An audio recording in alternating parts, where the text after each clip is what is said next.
Ok, aujourd'hui je veux vous parler d'un suffixe très particulier en anglais, avec les mots qui se terminent en E-T-E, le suffixe et.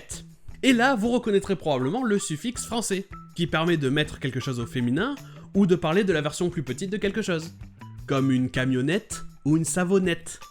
Et. Eh bien, ce suffixe existe aussi en anglais, mais il est bien sûr moins courant. Et il vient tout simplement du français. Donc le truc intéressant ici, ce ne sont pas les mots français finissant en « et » que les anglais ont juste pris, c'est quand les anglais ont pris le suffixe « et » et l'ont rajouté à des mots anglais. Par exemple, imaginez que vous regardez les bonus que vous trouvez sur un DVD ou sur un Blu-ray. Par exemple, un petit documentaire sur les coulisses du film. Eh bien, ces vidéos, des fois, elles s'appellent des featurettes. C'est comme le mot « feature », qui veut dire un film, mais en plus petit. Featurette. Un petit film. Ou encore, prenez par exemple un homme célibataire en anglais. On appelle ça a bachelor. Eh bien aux États-Unis, une femme célibataire se dira bachelorette. C'est le mot bachelor avec et à la fin.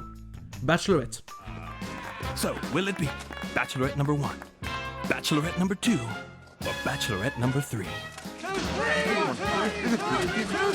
Par exemple, vous trouverez ça dans le terme pour un enterrement de vie de jeune garçon, qui s'appelle bachelor party, et un enterrement de vie de jeune fille sera donc a bachelorette party. Oh hey, Just had some thoughts about the bachelorette party. okay, here we go. Easy peasy, Vegas it is. Il existe un autre mot comme ça pour parler d'une lingette ou d'une serviette humide. Déjà, dans les deux mots français, vous avez le suffixe et, lingette, serviette. Eh bien en anglais, on peut dire a towelette. C'est comme a towel, une serviette, mais avec le suffixe et pour dire une petite serviette. Towel, towelette.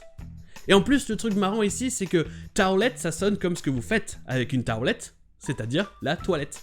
Towelette. Did anyone happen to pack spare roll of toilet paper?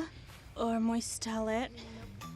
Donc vous avez vu que les anglais prenaient ce suffixe français et le rajoutaient à des mots anglais, mais des fois aussi en français, on va prendre ensuite ce mot entier. Par exemple avec le mot kitchenette, qui vient de kitchen, une cuisine. Et ça peut se dire en français aussi, une kitchenette, même si je sais pas vraiment ce que c'est. Where's the kitchenette? I gotta get in here. Where's the food? À demain!